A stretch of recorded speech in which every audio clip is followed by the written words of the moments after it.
hanoi.com.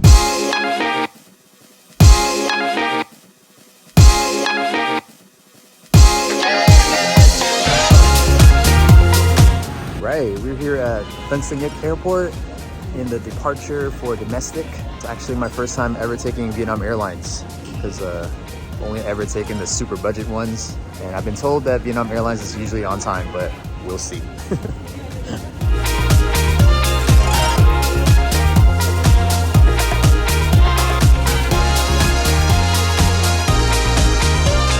So we made it to the lounge here, which we're really happy about because we haven't had breakfast, and me and Amanda both agree this is one of our favorite lounges out of like the 60 we've been to in the last year. The obvious priority here is food. Like there's so much food here. On the international lounge, it's not as good by our standards because non-Vietnamese guests might be prioritizing a big bar, whereas here it's food and we're okay with that.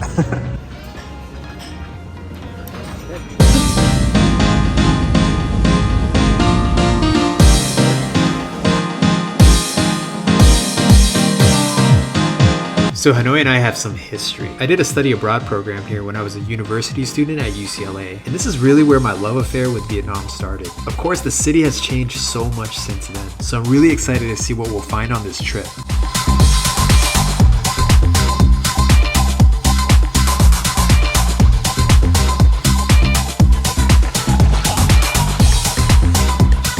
Here's our room. It's small, but it's really nice. Feels really comfy. Clean, clean, clean, new, and no view. We're just paying for a comfy bed. Hanoi.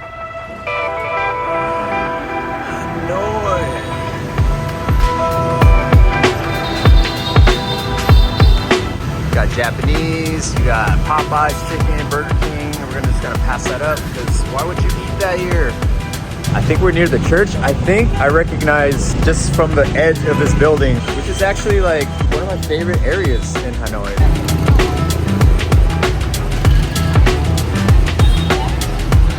Oh, we got the cyclists out.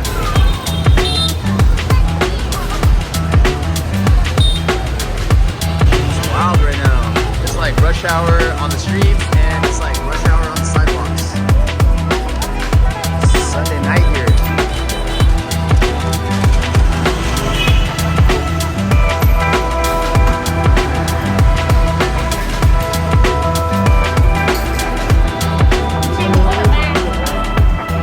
Plate of fried things and what looks like a Vietnamese empanada, like this.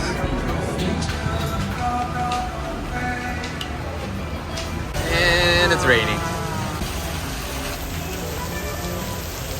Despite the rain, we still made it over to catch up with a really old local friend, An Phúc, one of the kindest people I know, who used to own one of the only hip-hop lounges in Hanoi, and now he runs a restaurant in the old quarter.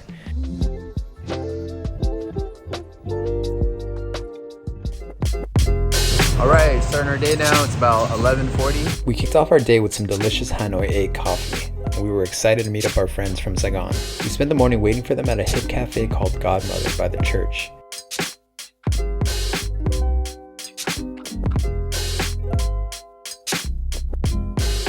After plenty of coffee, we changed location and went for some traditional Hanoi breakfast, egg bánh mì. Didn't really like that it was pressed like a panini here, but the soy was pretty delicious and definitely filled us up for the entire morning.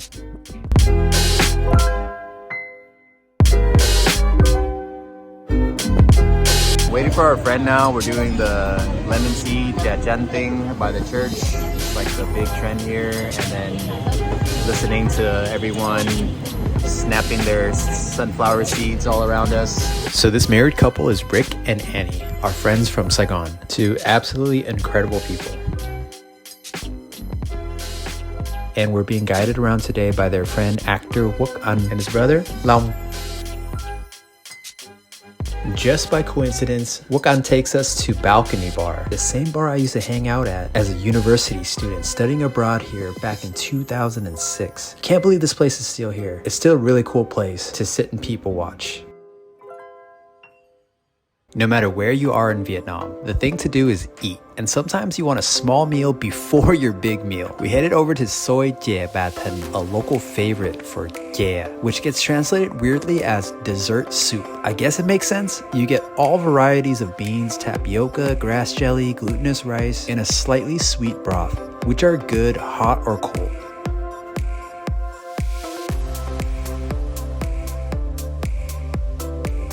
Last stop for the day, we head over to a really popular restaurant for some barbecue, Hanoi style.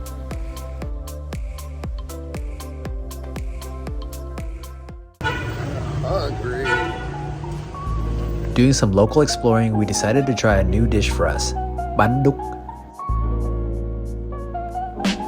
Definitely like nothing we've had before. Bánh Đúc is rice flour cakes made hot and gooey with minced pork and mushrooms served in a salty broth. Maybe a little bit too salty for us. Onto a big highlight of this Hanoi trip. For years, I've been contemplating my next tattoo, and I decided what better way to connect to my heritage than to get a Vietnamese style tattoo of two of our most revered ancestors, the Trung sisters. Somehow the Instagram algorithm read my thought and showed me the talented fan. Although her style wasn't completely traditional, I loved her twist and her energy. First part done, we booked a second session in the coming months to do the second sister.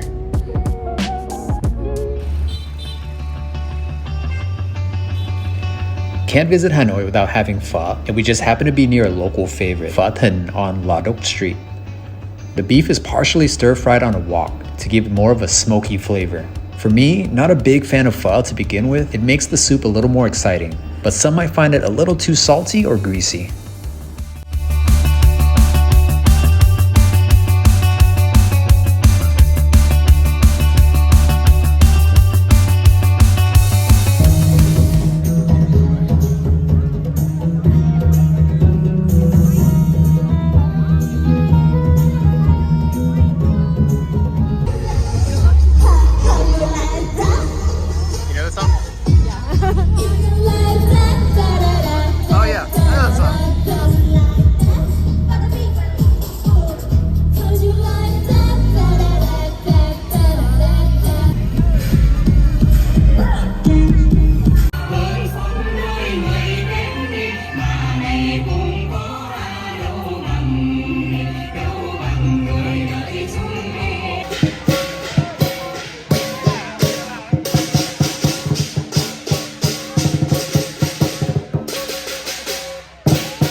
I've moved back to Vietnam several times, and I usually live in Saigon, so I don't come to Hanoi too often.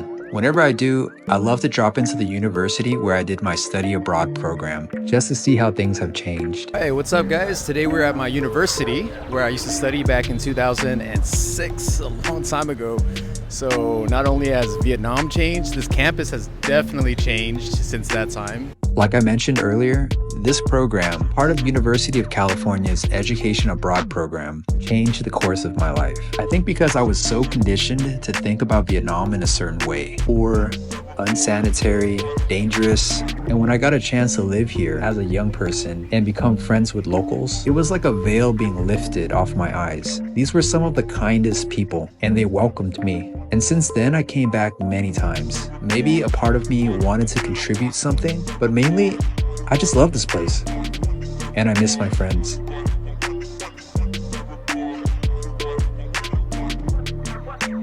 So this campus feels like a microcosm of Vietnam itself because so much has changed and so much hasn't. So it's like pockets of things have changed. Some of the student dorms look exactly like they looked when I was here 2006.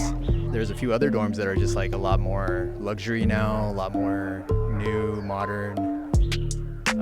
So it just feels like a microcosm of every city in Vietnam. There's a little alley here where my Bung Ryu lady used to be in the morning. So I wonder how she's doing and where she is now.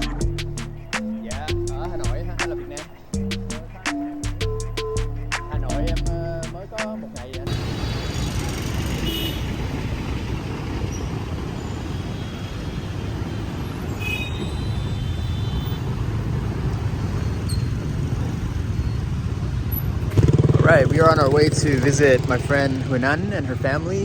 They invited us over for dinner. I think we're eating goose noodles or something. But we're definitely not near a tourist spot right now. This is like a really just Hanoi suburb right now. No tourists here.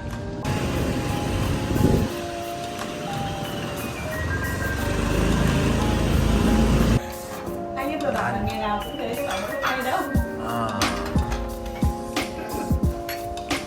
Đây là món này chưa ăn bây giờ. Nghe. ngan ngan. Cái này là món Amanda có ăn được mắm tôm không? Đây là Ăn bún đậu mắm tôm. Ngan.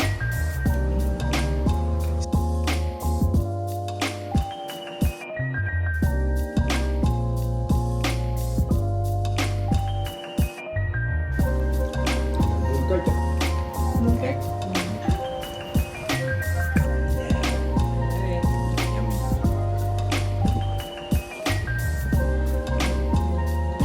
Juicy. Wow. Not bad. Just pretend it's not what it is.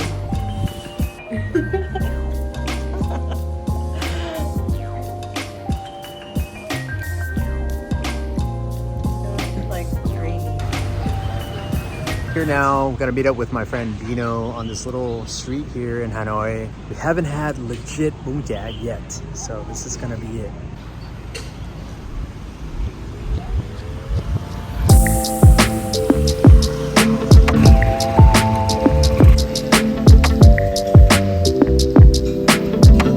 What I was studying, and so yeah, there was.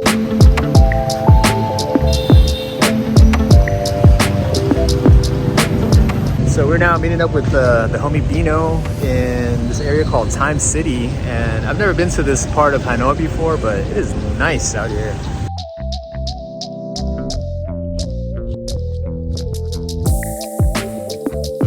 You're from Hanoi, I'm from Hanoi, yeah. right? So you Yeah. spent a long time overseas, Yes. right? Like 12 years, 12 years in total, probably 12, 13 years in total. really good amount of time abroad. And now you've basically moved back here permanently. Yeah, Like, permanently. that's the plan. For good. So what's that been like for you? Like, what's that transition been like for you? It's a hell of a roller coaster. So I had to actually try to cope with the life here. So I can still remember there's this time within the first month that I moved back here. My wife we were at just at a mall. We were just hanging out, and then my wife just looked at me straight dead in my eyes, and she was like, "You look like you want to move back to Australia." I'm like, "Yeah," because coping with the traffic here, with the ways that things operate here is really hard for me. But yeah, just after a month until now, I'm fine now. So what would you say are your favorite things about living here right now? The favorite thing, I'd say the favorite thing about living in Hanoi or Vietnam in general is freedom. I would choose the word freedom. So, say 12 o'clock midnight, you feel like eating something, just whip out your phone, go on Shopee Food, Yeah. grab food, you order something, they bring it to your door. Yeah. Yeah, that I don't think you can order anything past 10 o'clock or 12 p.m. In Australia. It's really hard to get food there. Yeah. And shops open really late. Like here, people ride motorbikes everywhere, so that's where the freedom is. So you can hop on your bike and you go, just park next to the curb and you just go have a bowl of pho or bún riêu, and then you just go. Yeah. Yeah, you'll be on your way in just like 10-15 minutes. Yeah. Yeah. For us, it's like whenever you want to karaoke, go for it. Oh, okay. Like they're kind of the cops on you back home, right? But in our apartment in Saigon, it's just like Wednesday night, 8 p.m. You want to sing a couple songs, like there you go. I'm not a big fan of singing, so I'm not into karaoke. My singing is pretty shit. Not gonna lie. Last night in Hanoi, we had the pleasure of being shown around by a student of mine, also a Hanoi local. First stop was this beautiful, very unique cafe in the old quarter, Loading Tea Cafe. I love the design of this place, and they've got a really impressive drink menu. I highly recommend for any Hanoi visit. Afterwards, our host brought us over to a secret restaurant. Secret because you can only book a spot through their Facebook page, and the restaurant itself is through a staircase behind a gallery, which to be honest seems to be kind of a thing in Hanoi. There's fusion dishes, but also some premium versions of Vietnamese classics. Everything was delicious and the place felt really charming. I'm sensing a pattern here in Hanoi. The most interesting places, a mixture of old Hanoi charm, but with a layer of something unique, something new, but tasteful, artistic, and still authentic. It's the vibe I get from the city in general, which gives Hanoi a unique feel. Something you can't get anywhere else.